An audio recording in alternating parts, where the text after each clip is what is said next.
It's an ordinary day in Worcester, Massachusetts, but wait, look, down on the ground, it's a germ, it's a worm, it's 508, bursting from the subterranean depths of Wormtown like the mighty Shai Hulud. It's 508, a show about Worcester. Today is August the 10th, 2018, and we begin a brand new 508 adventure, an adventure packed with mystery and action and fun and Brendan Melican. Hi, Brendan. How's it going? Good. I'm really feeling kind of short today. Your chair is maybe misadjusted. Brendan, tell me about the city of Worcester. The city of Worcester is the state of the city is strong, Mike. The state of the city has never been stronger. You're listening to Unity Radio, broadcasting with 100,000 milliwatts of power on 102.9 FM and streaming at worcestermag.com. You can call in live at 508-471-5265. And thanks to the mighty Gabrielle Powers for engineering today's show. Yeah, I've been gone from Worcester for a couple days, so I was hoping you could tell me a thing or two about it. Well, you know what I must have missed something. Here's what I got. Here's what I got for you, Brendan Melican. I feel like I got the new narrative framing for this season of Worcester. Okay.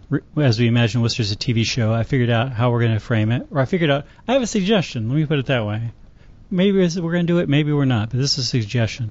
When I talk about Worcide a little bit, because MassLive had a nice article where they did a public records request and looked at City Hall emails related to the demolition of the Worcide skate park in Worcester. Perhaps talk about panhandling, because Worcester's Father John Madden wrote a nice op-ed about how you should respond to panhandling. And I have a couple of articles, one about the Yes in My Backyard movement, and another one about social science studies around what makes us happy. All right. Where are you going to start? Well, Brendan, here's my suggestion. What are we going to make up first, Mike? Here's my suggestion. This is not something I made up. This is something somebody else made up a long time ago. Here is my suggestion. It was the best of times. It was the worst of times. It was the age of wisdom. It was the age of foolishness. It was the epoch of belief. It was the epoch of incredulity. It was the season of light. It was the season of darkness. It was the spring of hope. It was the winter of despair. We had everything before us. We had nothing before us. We were all going direct to heaven. We were all going direct the other way. In short, the period was so far like the present period that some of its noisiest authorities insisted on its being received for good or evil in the superlative degree of comparison only. Which is to say, Brendan, I want to quote the beginning of A Tale of Two Cities when deciding what's the narrative around Worcester, that the thematic arc, the main theme for this season of Worcester is turmoil. All right. Right? It's like stuff is being developed, stuff is being torn down, we're losing churches, we're losing skate parks, we're gaining other things. Sure. People are being forced out of the city, people are moving into the city. Maybe we're going to get this minor league baseball team. Maybe that's going to mean that like half of the city will be demolished and everyone will be exiled to Holden, I think, unfortunately. This is the idea, though, is instead of saying Renaissance, to talk about turmoil or to talk about change. Question for you. You don't have to answer it right away. Yes. I think if we were to frame the city of Worcester as a long-running television program, yes, you could probably think of, like, in any given season who the producer is, who the director is. The showrunner. Who's the showrunner? That's what I was going to ask you. You don't have to answer right now. Give it some thought, though. Like, who's the guy behind the scenes that nobody really knows who the name is from episode to episode, but I'll tell you exactly who the showrunner which is the metaphor doesn't go that far. Yeah. Yeah, the metaphor doesn't go far enough to actually have a showrunner. All right. So there's that. Did you read this MassLive article on the demolition of Worcide? No, I actually have seen zero news in the last 3 days, so I eagerly await your instruction, and then I will make things up from there. A couple weeks ago when we talked about Worcide, I was a big apologist for this. Maybe not a big apologist for the city, but I felt like I really understood the city's perspective. And since then, in talking to people about facts on the ground regarding Worcide, I feel like I've become less sympathetic to the city's perspective on this, or at least the way they handled it.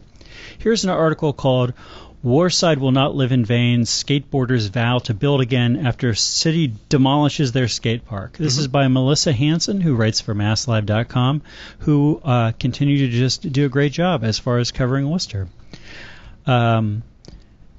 She interviewed Chris Matthews, one of the Worcide people. Matthews, along with Jamie Doobie and others, built that park up from nothing. Inspired by a ramp in Philadelphia, they saw potential in the space. Starting around 2007, they got to work. They saved up thousands of dollars and poured their own concrete. It took years, but they created something special. But now it's gone. Despite more than a decade of dedication, it was a call from a friend that alerted Matthews that Worcide was meeting its demise. Matthew and the rest of the skateboard community received no heads up from the city that their cherished Worcide would be demolished. In the weeks and days leading up to the demolition, there was a stabbing, a fire, and a growing encampment of homeless people in and around Worcide. According to a series of emails regarding Worcide that were obtained by MassLive through a public records request, the order for an emergency demolition of the park came at the recommendation of the police and fire chiefs and the Commissioner of Inspectional Services. The day before Worcide was demolished, city officials were doing last sweeps of the park according to emails. Augustus told his staff that there was tons of furniture on the sidewalk. Nicole Valentine, the chief of staff for Augustus, at 9:12 a.m. asked Dan Cahill of the city's Department of Inspectional Services via email to do one more sweep of the area. A few days before the destruction, 2 bus shelters in the neighborhood were removed, a hole in the chain-link fence that was used as a cut-through was repaired, and Worcester police continued to monitor the area. Per the city manager, and upon filing an order of the fire chief, this property will be emptied, bulldozed, and fenced off ASAP, Valentine wrote in an email on July 11th. This is, again, I believe 2 days before it was demolished. The contractor that performed the demolition has invoiced the city for $40,000, the spokesman said. Valentine also requested that the police and quality of life team continue 24-hour periodic checks of the property as no trespassing signs were hanging. This actually is written in a weird way that I'm not sure if there were no trespassing signs or there were no trespassing signs. Anyway, those in violation should be arrested as numerous warnings have been issued, and this is a matter of life safety in addition to public health and sanitary conditions, Valentine wrote. The skaters who use the park daily said they feel as if they were punished for the trash left behind, the noise levels, and violence committed by some of the homeless community who were using Worcide. Skaters did not want to, quote, kick people when they were down, Matthews said, but when homeless people were doing drugs and defecating at Worcide, they wanted those people gone. Matthews said he had a verbal agreement with some of the city workers who had come by that the park would remain so long as they kept it clean, quiet, and respectful. They never allowed public intoxication or too much noise at the park, he said. As recently as June the 26th, Matthews emailed the city asking to speak to someone about Worcide. Matthews said he never got an answer to that inquiry, as well as others sent over the years.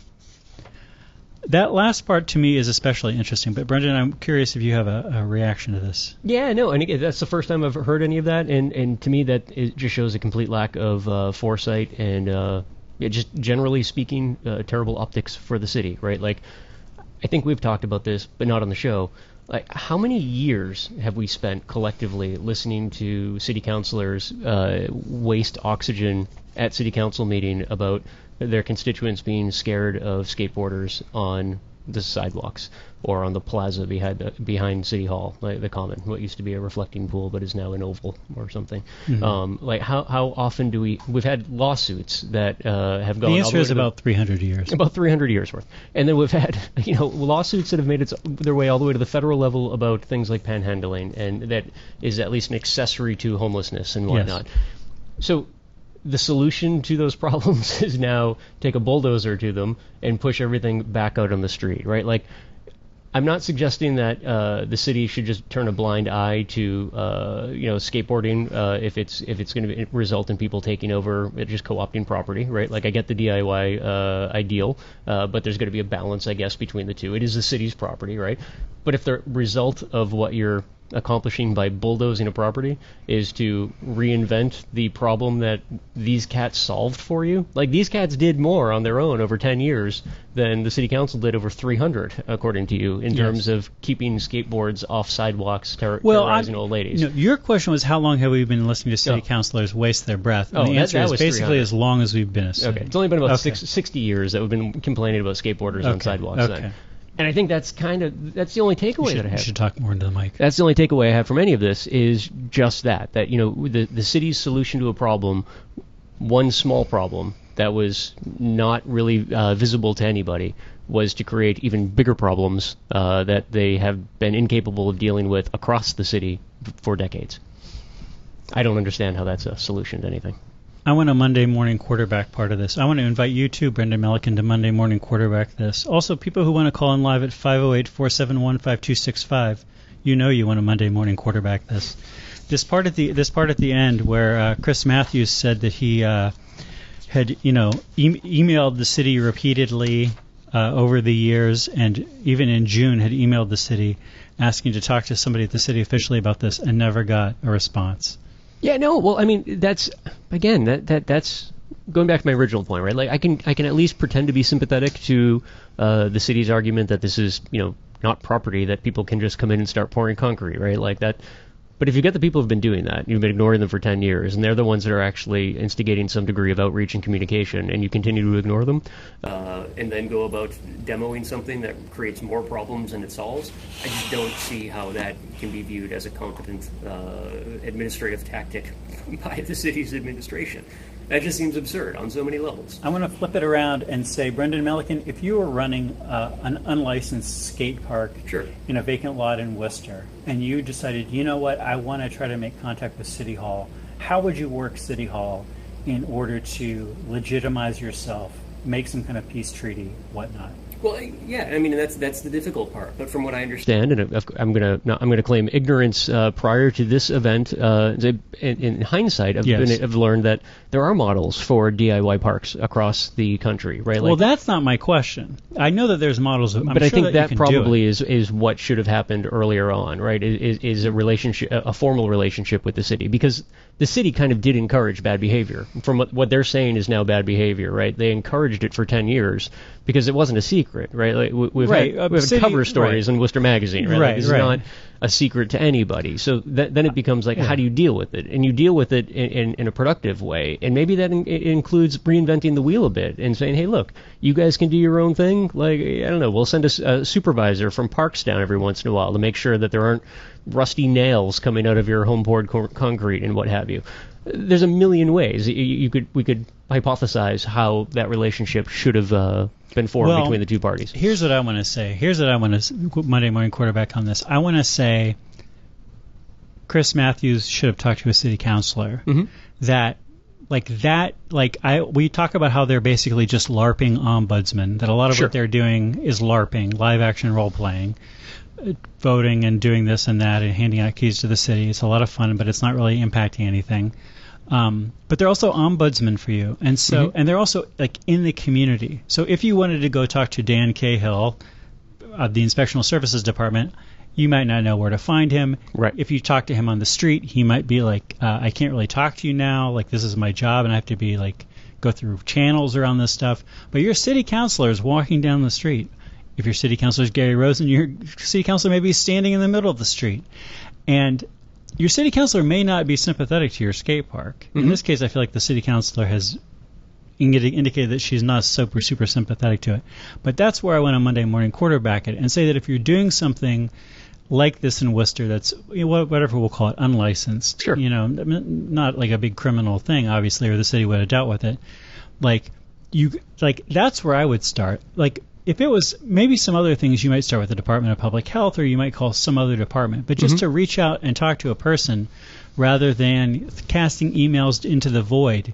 Because it seems to me like if I get an email, if I'm the city councilor's chief of staff, or I'm some much lower peon in City Hall, and I get an email where somebody's like, hey, I want to resolve this illegal skate park, I'm going to be like, I'm going to ask my boss, like, do we want to deal with this? And he's going to say no. Yeah.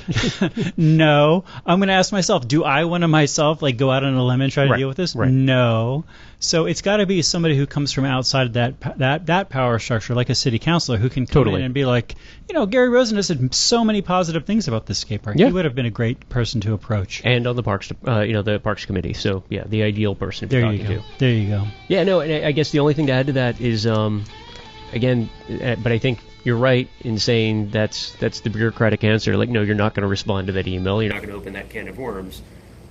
But the unfortunate reality is by ignoring that conversation, you open an even bigger can of worms. You're not listening to the show. We're being played music to indicate that we take a break. This is 508 Worcester's Libertarian Voice. We'll be back with more. It seems like more problems have been created for the city as a whole by solving this one problem that wasn't actually a problem for anybody. Like, I mean, and maybe this is just a disconnect that exists in the city, right? Like, you and I could probably sit down for 10 minutes and name a dozen locations, 6 of which I'm not aware of, 6 of which you're not aware of, that are like long-standing homeless encampments in the city, within city limits, right? Like, they're everywhere. That's not a secret. Some of them have been standing for decades. And, I mean, I'm going to guess either the city has the administration has no idea that they exist, or they just turn a blind eye to them. I think the city administration 100% knows that they exist. I mean, again, it's just that, like, nobody can, you have to do a lot of things that are not entirely legal in this world. Sure. Right? Like, it's this old theory that every adult American commits 3 felonies a day. Yes, so you want to absolutely. look at all of the laws that we have. So at some point, you just have to be felonies be damned. I'm going to get my job done. Yep. One of the details that really hit me was, like, initially, I feel like the detail that most persuaded me that the city was in the right was the fire chief saying there are 60 tires underneath the bridge, and if a tire fire starts, it will, like, melt this bridge. Sure. Yeah. And I was like, yeah, that's crazy. Like, yeah, you got to deal with this problem. But, like, is the first thing that they did get the tires out of there? No. That's what I'm saying. Is saying. the second thing they did get the tires out of there? No. Are the tires still there? For all I know, they're still there. Live from our studio in a basement down an alley in downtown Worcester, this is 508. Today on the show is me and Brendan Melican. Hi, Brendan. How's it going, Mike? Good. We were just bitching and moaning about how the Worcide thing was handled. Well, and so I guess one of the things we didn't talk about earlier, so if the issue, start with what you mentioned in the break, which I think is totally valid, right? You've got 60 tires that, according to the fire department, could burst into flames at any moment, and tire fires are not fun, right? Like, the likelihood of them catching fire probably slim, but if they did, that could be a problem It would just possibly destroy this bridge. Yeah, so, but then move the tires. Right, like, I mean, is this like where we're at for critical thinking skills? That, like, well, the tires are all the way down there. The only way to get to them is to bulldoze everything between us and them. Like, I don't know, like, you probably, again, if you answered Chris's email, you probably could have just said, hey, would you guys mind rolling the tires out to the end of the street, and we're going to send a dumpster down to pick them up, and you and I just managed to save the city $40,000 for demo work. I want to throw this out there. I want to throw out our services, me and Brendan Melican, as political fixers is not the right word. Let's call ourselves common sense consultants. Volunteer fixers. Volunteer fixers. If you're running a unlicensed enterprise in the city of Worcester that you feel like is a public good and that you want to get things straight with City Hall and they're not responding to your emails, you can just email us at pieandcoffee.gmail.com or call this show at 508-471-5265, and we will tell you from our experience what we think is the best way to work channels in order to get yourself started on the right foot. I think that's a great idea. I mean, whether it's an unpermitted DIY skate plaza or you're trying to pave over your front lawn and turn it into a driveway, we have got the channels to help fix things for you. Conversely, if you're running a medium-sized municipality and you have no idea what you're doing and optics don't matter to you, reach out as well, and we'll tell you how you're about to fall flat on your face with what seems to be a simple decision from inside your air-conditioned office, but is going to go poorly out on the mean streets of Worcester. I don't know. Honestly, if people from the city call me up and say, how do I handle something from a PR perspective, I'm going to be like, I don't care. I don't care. I don't want to see you fail, but I kind of don't have that much emotional investment in your success. Brendan, did you see this op-ed that Father John Madden wrote to the Telegram? From bums to ambassadors? No, I have no excuse for this one because it's August 4th and I was in town then. There you go. Well, this is from their periodic column on religion, Keep the Faith. This is by John Madden, who is the pastor of St. John's Church, and this is an article about what you should do with panhandlers. and it's very interesting to me for a particular reason. Brendan, I think whenever we make up our mind about issues, sometimes we do it based on our own experience. Sometimes we base it on information that we have gathered around the issue. Sometimes we base it on somebody whose judgment we trust telling us how we should think about the issue. Sometimes we base it on a sort of more abstract political or philosophical reasoning around the issue. Sometimes it just comes out of our gut. Is this an ad for Malcolm Gladwell's Tipping Point? No, this is an ad for Father John Madden, because in every one of these dimensions, he is much better than I am. There's no grounds on which I could say, you know what, I trust my judgment on this dimension of the issue more than Father Madden's, because he has been working with the homeless of Worcester and the down and out in Worcester and the economically marginal in Worcester for years at very close quarters. He knows more of them than I do. He spends more time talking to them than I do, even though I've spent 20 years doing this kind of stuff in Worcester. Also, he's 15 years older than me. Also, he's a priest. So I feel like, at least from my own philosophical perspective that I want to work from, he's better educated and more thoughtful than I am. Here's what he says. And this is something where he agrees honestly with the Pope and Mother Teresa, who are two other people who I would generally put in the category of people who I'm very interested in their thoughts on how to deal with the homeless. He says, there's a compartment in my car just below and to the left of the steering wheel. It is used as a storage space for any $1 bills I have, plus the occasional $5 bill. Initially, this convenience was used exclusively for quick detours through McDonald's drive-thru to grab a coffee. This changed just before the start of Lent in 2017. I had read an interview that Pope Francis gave to a monthly Milan-based street magazine. In the interview, the Holy Father said, when asked if it is right to give alms to people who ask for help on the street, quote, help is always right. In a quite favorable review of the interview, the editorial board of the New York Times suggested that we all have a policy when it comes to panhandlers. I did. It was the reasonable policy not to give anything. I did not give because I believed it would not really help the person. Either it would be used in a destructive way or it would be a disincentive to the person in finding a more stable and sufficient source of income. Besides, we serve a meal at St. John's every weekday and have a generous food pantry available every Saturday. I'll say parenthetically, they serve 450 people some days. Wow. And this is, there's many people who have made this happen over the years, but John Madden is one of the keystone people in this project. I was comfortable with this policy until the Pope got me thinking. My policy may have been reasonable, but I came to see it was paternalistic and self-righteous. I knew what was needed better than any of the people holding signs at the intersections. Further, I was part of a group that was already offering them help if they really wanted it. In response to this reflection, Pope Francis's point that help is always right presented me with a powerful challenge. Indeed, he converted me. The New Testament word for conversion is metanoia. In classical Greek, it meant changing one's mind about someone or something. The Pope changed my mind. Soon afterwards, I found myself coming to a red light near Lincoln Plaza. McDonald's was on my right. At the light was a man holding a sign. I reached into the compartment and offered him a $1 bill. The exchange which ensued was inspiring. First, his gratitude far exceeded the measly offering he received. Second, we engaged in discussion, a short, insignificant, but human interaction. In fact, he did know me from eating at St. John's. Now I knew him a little better. What a different experience than my past, waiting at the red light, trying not to make eye contact, nervously hoping the light would change quickly. I understood why Pope Francis used the word he did. It was right. Peter Marin, the co-founder of the Catholic Worker Movement, said, modern society calls the beggar bum and panhandler and gives them the bum's rush. But the Greeks used to say that people in need are, in fact, the ambassadors of the gods. In giving up 1 cup of coffee, I encountered an ambassador of God. Obviously, it is not about the money. The $1 is neither going to help or hurt him much at all. Even those who are much more thoughtful and creative than I, and make sure they always have a sandwich or a gift card on hand, are not offering much in a material sense. Rather, it is about the gesture. Pope Francis continued, certainly it is not a good thing just to throw a few coins at the poor. The gesture is important, helping those who ask, looking them in the eyes and touching their hands. Tossing money without looking in the eyes, that is not the gesture of a Christian. Teaching in charity is not about offloading one's own sense of guilt, but it is touching, looking at our inner poverty that the Lord understands and saves, because we all have inner poverty. We know that this inner poverty we share can cause division among us, and today we're experiencing an epidemic of divisiveness.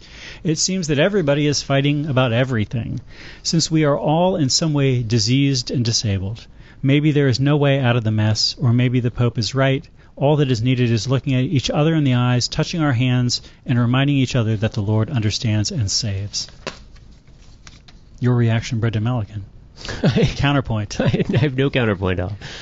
We'll defer to Father Madden. I think this is interesting because I too volunteer at a place that serves a lot of homeless people, and I think I've always had mixed feelings about giving to people on the street, even though I have been, I think, one of Worcester's most loud and obnoxious people in favor of us keeping panhandling legal. Sure. I'm not super always excited to give people money because I do feel like, you know what, I know this guy and he's going to use this money for something that's... But see, that's kind of the thing, and I always feel like it's kind of...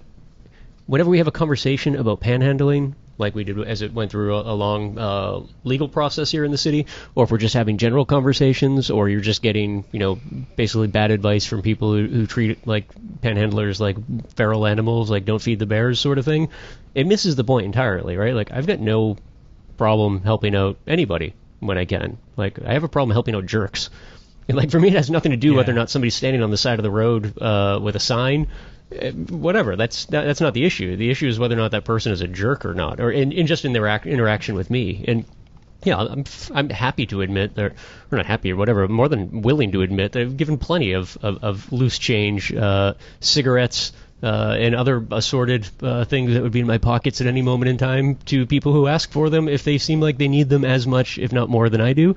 But then there are people that'll come up right after that are just a jerk, and no, you're not getting any of my stuff. That's because. But if you were my friend and you were drunk and belligerent at the bar trying to bum a cigarette off of me, you wouldn't get that from me either. That's. Well, I tell you, whenever people ask me for stuff, I don't avoid eye contact. Yeah. I definitely make eye contact and say no. Yeah. Well, no, I'm not sure that I don't know if that counts or not. I do make eye contact. I do feel like I respond to somebody as a human being. Always. Well, yeah, and that's part of my problem as well, too. I make eye contact with everybody just naturally walking down the street, and I feel like I end up inviting many more interactions than some people tend not to have, but I've just always felt that, like, whenever we have conversations about panhandling, how you deal with it from a productive perspective, it's kind of the wrong conversation. We should be having conversations about jerks. I do like the idea of giving people a buck just as a matter of course. I remember the one time that I visited Ethiopia for a few weeks. It was one of those places where, like, you have this very foreign money, and I think an Ethiopian dollar was worth like a few cents. I don't even remember how it worked exactly. But, like, I just remember, like, the first person who panhandled me, I think this is probably somebody who lived on $2 a day. I gave her like $100 accidentally, and my guide there was sort of like, I'm not sure this is a good idea to do this regularly. And I was like, what do you do? These people are desperately poor. I have a lot of money. I can't give $100 to everybody on the street, but I can give $100 to a few people and probably change some lives. And this person was like, what we do with the people who live here is somebody asks you for something, and you can give them, like, again, there's like very small coins that are a fraction of a cent, and it's like, these add up, and this is what people live on. And I just remember being so touched, walking down the street at night and seeing, like, security guards getting off from work, not security guards in Ethiopia who have a lot of money, but seeing them, somebody would be sleeping on a rug, over on the sidewalk, maybe a lady and a kid, or maybe just a lady or whatever, and they would just sort of go over there and kind of like tuck a penny under the rug, or tuck like a few cents under the rug. I thought that was so touching, and I feel like $1 is maybe kind of equivalent in our context to just be like, sure, here's a buck. Yeah, I got no issue with that. I don't know. I don't know if I've been metanoid, but I'm on the edge. Do we need to go to a break? We need to go to a break. If you're a jerk, don't ask me for money, Mike. This is 508, Worcester's week-by-week good faith survey of evidence. We'll be back with more. Mother Teresa felt the same way. People would ask Mother Teresa, what do I do to these bums who wanted my money for drugs? And she was just like, Jesus never says anything about, I don't know, using good judgment. Yeah, no. When asked. But I mean, so I guess that's kind of my whole routine, right? Is like, if somebody comes up to me, and whether it's based on my own judgment, or even if they say so much that if somebody came up to me and said, I need a buck because I'm trying to put together funds for a bag of smack, right? Like, that's a level of honesty I can appreciate. I'm probably going to help that person out, right? But somebody comes up to me and says, I'm trying to get a bus to Auburn, or whatever, and they're like, you're just like, you're lying. You're definitely not getting. But especially when they're walking in the opposite direction of the bus station, Right. it's like, no, I'm not helping you. I'm not going to reward you for conning me. It's no different than like when somebody comes to the door, asking for money for a completely made up police benevolent association or something, right? Like that's just a scam, and I have no interest in helping out con artists and scam artists. People need help. Of course, you help them. I think that's one of these economic things to worry about. Actually, is less giving people a disincentive to change their lives and work, and more in just giving there to be a more incentive to standing on the street, hassling people. Well, I know you. I feel like we've had some of these conversations in the past, and you have some stronger beliefs about the meaningfulness, more puritanical, I'll say, beliefs about the meaningfulness of work than I do. But this is why I'm such a strong proponent of universal basic income. It just makes perfect sense to me, because we can all agree that there's like a basic amount of, whether it be money, supplies, food, whatever, that human beings need. Who am I to judge what they're going to do with that, right? But if someone's going to play a con, I'm like, no, I don't. It doesn't need to be measured out in value by work or whatnot. We just know that humans need X to be alive. That's Are we coming back? Yep. This is the water, and this is the well. Drink full and descend. The horse is the white of the eye and dark within. This is the water, and this is the well. Drink full and descend. The horse is the white of the eye and dark within. And this is Brendan Melican, and I, Michael Benedetti, am the white of the eye and dark within, and this is the 508 podcast and television show. Have you ever read any of these studies where they say, what is it that makes people happy? This or that, or people are happy in this circumstance and not that circumstance, and you hear these results and you say, wow, that's not what I would have thought. That's really counterintuitive. People are much more complicated and weird than I thought. You ever have this happen, like where they talk about making more money, it really doesn't make people any happier after a certain point, those kind of studies. Yeah. And you're I'm kind of surprised. I mean, you would think that the $2 million would make somebody more happy than the $1 million, but it's kind of maybe not really. And not when I was younger, yes. As an adult, no. Well, so this article is called, this is a paper called The Sad Truth About Happiness Scales, Empirical Results. And the sad truth about happiness scales in this case, Brendan, is that all the studies are wrong. So, and then in fact, none of our surprises about human nature are real. Turns out cocaine is the only thing that's making anybody happy, and we can all move on now. There you go. So this is a working paper by Timothy N. Bond and Kevin Lang for the National Bureau of Economic Research. These working papers are circulated for discussion and comment purposes. They haven't been peer reviewed, and nobody official has vetted them. So they say we replicate 9 key results from the happiness literature, and I could enumerate these later if you like. We show that none of the findings can be obtained relying only on non-parametric identification. The findings in the literature are highly dependent on one's beliefs about the underlying distribution of happiness in society or the social welfare function one chooses to adopt. Furthermore, any conclusions reached from these parametric approaches rely on the assumption that all individuals report their happiness in the same way. When the data permit, we test for equal reporting functions conditional on the existence of a common cardinalization from the normal family. We reject this assumption in all cases in which we test it. So, Brendan, I'm not super great with statistical math, but my summary of this is that basically they look at these studies and they say, okay, each of these studies makes some fairly substantial assumptions just about the right way to do the statistics in the study, and that if you change those assumptions, a lot of times you just completely invalidate the study. And this has to do with these 9 very prominent things here. And so people who I trust in the economics world found this fairly persuasive and also somewhat shocking to realize how much of this has to do with if I massage the data this way, I see this. If I massage the data this way, I see this. You would hope to see something which was more like, okay, under various different reasonable assumptions around the statistics of the situation, we still see, maybe we see 10% more if we make one set of assumptions and 10% less if we make another set, but all of them show that this is a real effect. They're saying not really. So this is an interesting paper to me. Are you any happier after reading it? A little bit. partially because I just got to be reminded of these different things, such as the Easterlin paradox, the observation that in some settings, higher incomes are not associated with higher levels of happiness. Sure. Easterlin in the early 70s found that income and subjective well-being assessments were strongly and positively correlated within a country in a given year, but not over time and across countries. This and subsequent studies led Easterlin to conclude, will raising the incomes of all increase the happiness of all? The question to this answer can now be given with somewhat greater assurance than 20 years ago.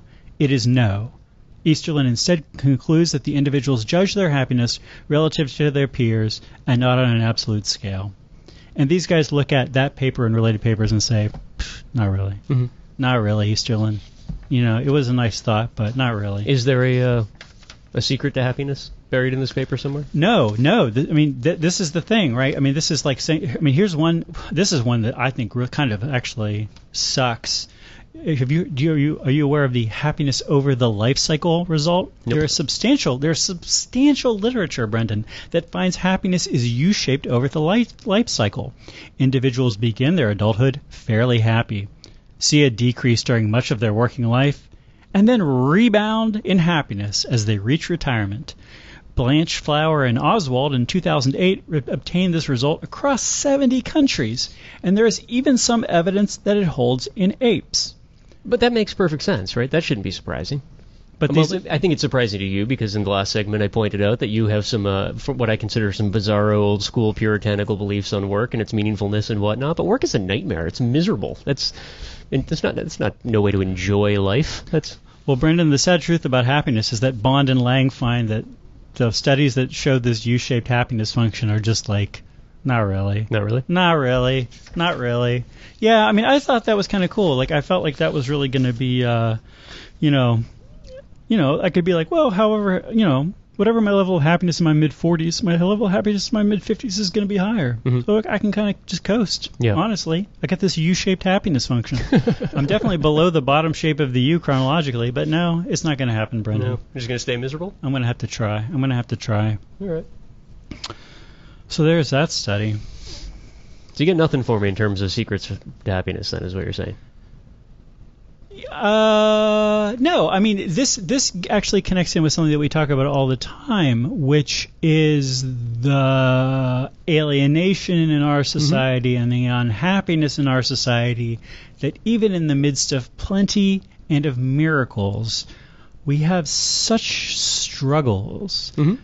Suicide, people commit suicide, people do all sorts of damaging things to themselves and to others. People feel so isolated. Sure. And what is the silver bullet that will help us solve this?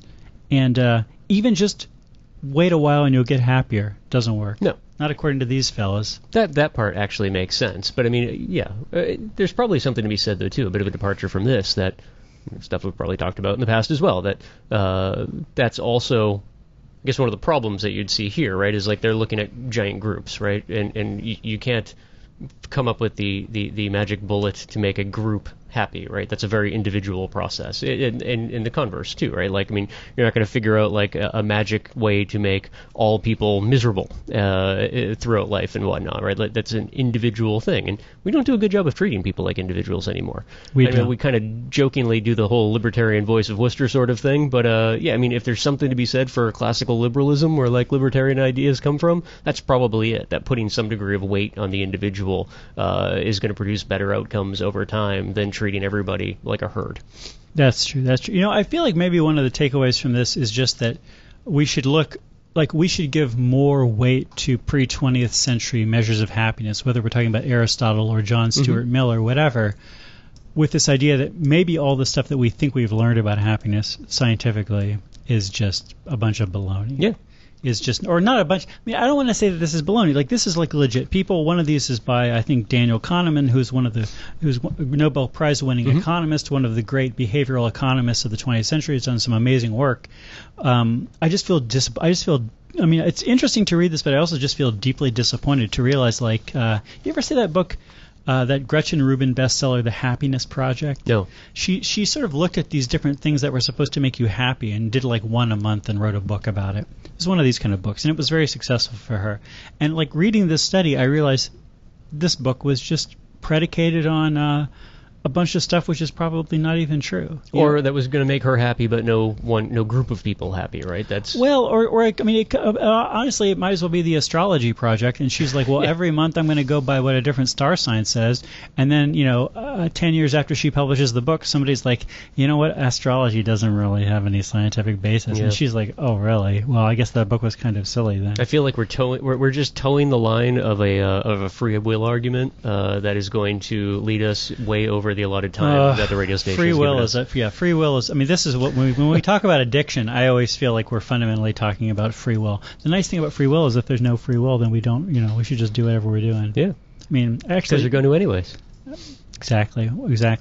Here's a thing called agglomerate. Do we need to go to a break? Okay. Good. Here's a article called "Agglomeration Effects Might Change the YIMBY Calculus" by Devin Zeugel. I don't know how you say this guy's last name. YIMBY meaning yes in my backyard. What a nice change of pace that would be. In contrast to not in my backyard. And so I think that we have frequently been a YIMBY voice. We frequently said, you know what, we need to let people have more freedom over how they use their land and more creativity to try to solve problems. And, we need to worry a little bit less, or maybe not worry about a little bit less about this stuff, but we need to just, turn down a little bit how much seriousness we give to people's fears. Right. Policy wise, not like in individual interactions, but just policy wise. Devin says, there's a distinction within the YIMBY cause that's mostly unspoken, but it's important. Two of the key goals the movement aims to address are 1, to lower housing prices, and 2, to unlock economic, cultural, and social potential. These are often described in similar ways and are in many cases complementary, but they are not the same. The standard YIMBY view is roughly summed up as the law of supply and demand applies to housing too. The logic goes, 1, zoning and other restrictions on density artificially restrict supply, creating a shortage. 2, there is greater demand than there is supply, so costs go higher than they otherwise would, sad for those who prioritize affordability, and fewer people than would like can live in that region, sad for those who prioritize opportunity. 3, if we were to lift these restrictions and allow the market to respond to these price signals in a competitive way, the supply would increase to meet the demand and the price would go down. So everybody wins. And I should clarify a little bit maybe on the opportunity angle here. Part of the goal is to say we need more housing. Let's make housing could be cheaper, housing could be more affordable. Terrific. And part of it is saying that if housing is expensive in an area, certainly part of it is because there's more economic opportunity in the area. People are willing to pay crazy prices to live in Boston because there's more economic opportunity in Boston. So by restricting the amount of housing in Boston, we cut people off from the possibility of doing all this cool stuff that's going to make them a lot of money or make a big contribution. So it would be nice for people to be able to live in these areas. If people want to live out in the hills, that's cool. But if people want to go to an area where they could do some serious stuff, work hard, have a career, that's cool too. Which is also complicated by the idea that we treat housing as an investment, at least from an ownership perspective too, right? The idea of an investment that's going to lose you money over a lifetime, not really great concept for an investment. I don't even know how to address that issue. But I mean that's if that's what he's talking about though, is that the idea that we need to have the goal of lowering housing prices. That isn't necessarily good for anyone who currently owns a home. If you're talking about rental, like a rental market, that makes perfect sense. You're listening to 508, where I will read the second half of this article to you on the radio after this break. I oftentimes, that's the one thing that and I guess that's part of the problem of being a homeowner, right?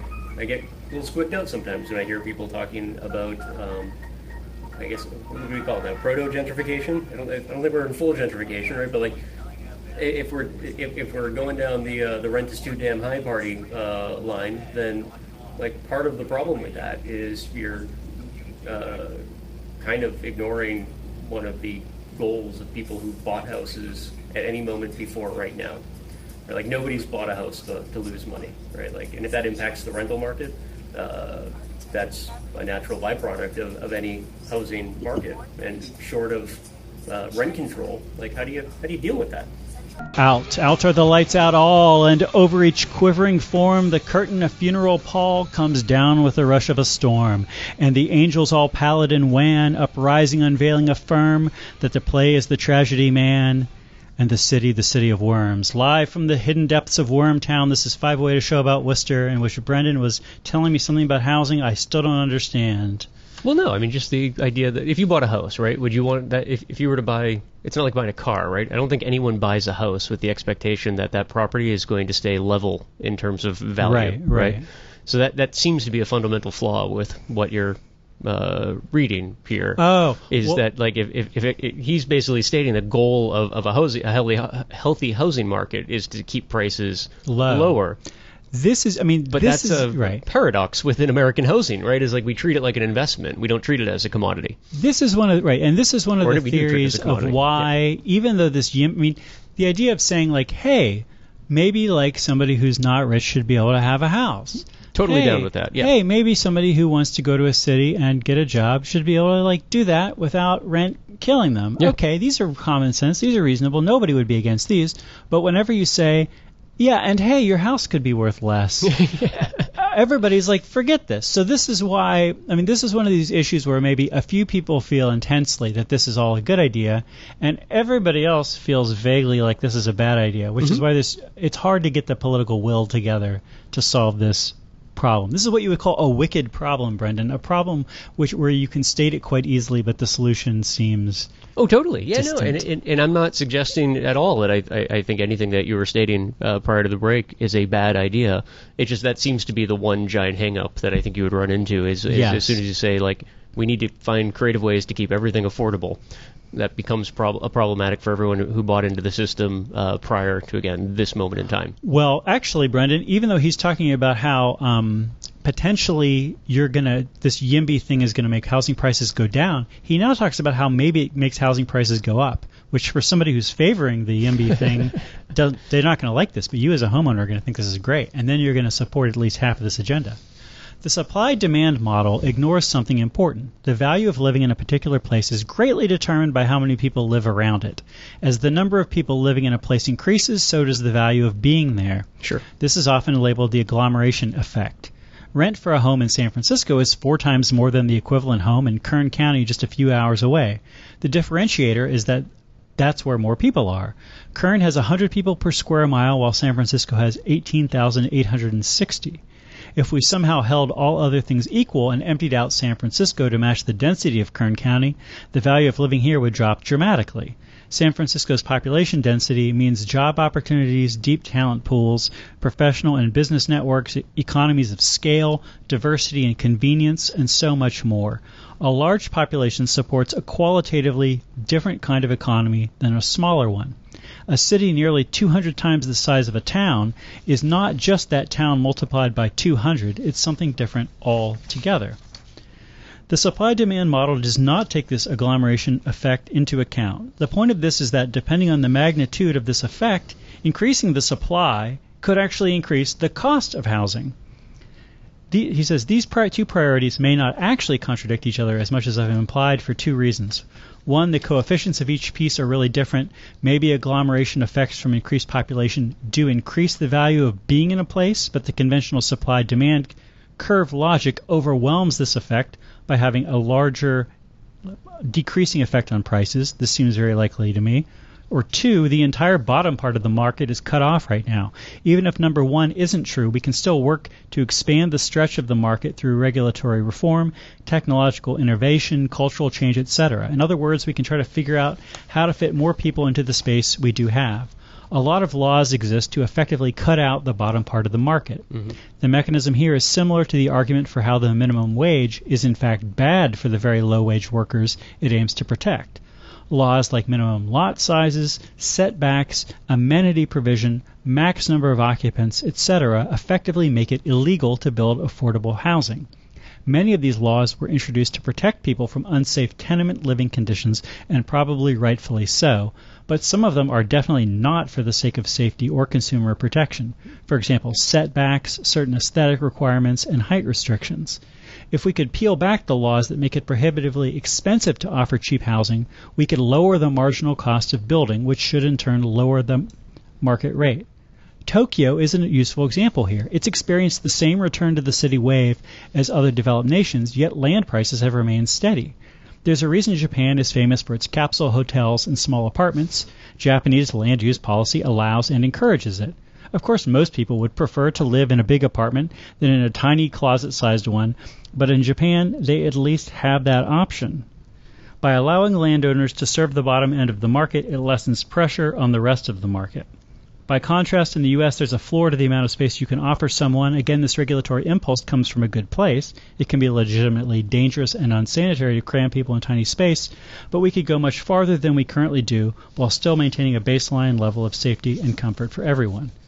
I myself am not settled on the question of whether the agglomeration effect overwhelms the supply-demand effect at the margins YIMBY activists are working at right now. I think it's much more likely than not that the affordability and opportunity objectives are aligned. But, Brendan, as you point out, the politics probably say people want housing prices to go up. So the question is, how do you put this together in a way so that you can say to people, like, you should want there to be more people living in Worcester. Yeah, because your house gets more expensive. And this is, again, I was stating that kind of bluntly, that like, oh, you should treat it like an investment, right? But I think that part of the problem is, like many investments that people deal in the United States in particular now, markets tend to be based on volatility, right, more than long-term investing. Okay. Right. So like your people who are day trading, right, and making a killing over hours, as opposed to or building complex algorithms to do their trading for them, to be able to catch waves of very, very small increments, but using large amounts of dollars. That's happening instantaneously. We expect very, very quick returns.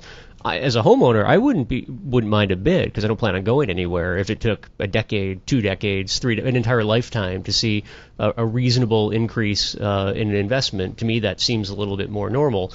But look at Worcester now. Like, home prices, at least in my neighborhood, I mean, it just in the last year, it's been absurd in terms of the increase in value. So you've got a lot of people selling, a lot of new people moving in. That kind of volatility, I think, is what people look for more, because it lends itself to a quick return. So my point was just going to be that I think, having you finished that up, the idea of a more holistic approach to housing as part of a healthy ecosystem is, one, the takeaway, but two, the goal that people should be striving for, right? Like, it shouldn't just be about building flashy new things to attract the highest common denominator into a community and then say, okay, what do we do now? It's sort of like either planning communities so they make sense long term, or going the Tokyo-Houston route and removing all of the barriers to entry so people can kind of do whatever they want. And in both of those examples, even though we might look at Houston or Tokyo and say, okay, living in a pod or having a McMansion right next to, whatever. Do people in Houston live in pods? No, the Tokyo, they're pods. Okay. But in Houston, you've got, like, there's no real zoning, so you've also got crazy buildings next to each other and whatnot. But it works out. Like, it actually seems to make more sense from a livability perspective. In the case of Houston, if you don't mind 8-way clover leaves over your house from the adjacent highway. But yeah, still it works itself out. I think that any arguments based on supply and demand vis-a-vis housing are tricky, because the market moves so slowly. It takes a while to build a house. It's a lot of money. People hang on to them a long time, irrespective of how much they're worth. They last a long time. They can be hard to knock down. So even if you change the laws, the supply of housing is going to change only very slowly. So I think if it was something where things churned faster, either us making this argument would seem wrong because people would say that's not how it works, or us saying this argument would seem right and people would say, oh yeah, that's how it works. Yeah. But as it is, it's like, who knows what policies change housing prices in Worcester? Do we have 50? I mean, we could make some changes and we'll see 50 years from now. And none of those metrics exist in a vacuum, right? So, like, we use new construction of homes as a pretty important metric of the health of the economy overall. Housing starts. But rarely do we seem to try and get into the weeds and say, where are they being built and why, right? So, like, Colorado for a while had a huge boom in construction for housing. A lot of that followed in the wake of the recreational marijuana market opening up, right? There was a major change in their economy. People flooded there, housing exploded. Austin, Texas is another one that, in recent memory had a huge boom, probably still continues for both economic opportunities and because it seems like a pretty cool city to live in. Worcester may have not seen such a boom in new housing, but in comparison, Holden might, and that's might be a quality of life argument sort of thing. But the important part is, and we used to talk about this all the time, that at any moment in time, regardless of housing starts, there are more vacant homes in the country than we have homeless people, right? Yes. Like, so it's some absurd math that we're dealing with too. That like either the homes are being built in places that they don't actually need to be built, or we're not doing a good job of taking a step back and looking at why homes or housing are being built in certain areas. Brendan, Brent crude oil is $72 a barrel, down 1% on the week. Bitcoin is $6,500, down 12% on the week. You've been listening to the 508 Show, engineered by the mighty Gabrielle Powers, starring Brendan Melican, with an assist from me, Michael Benedetti. We'll Yet talk to be named everybody showrunner next week. Bye-bye.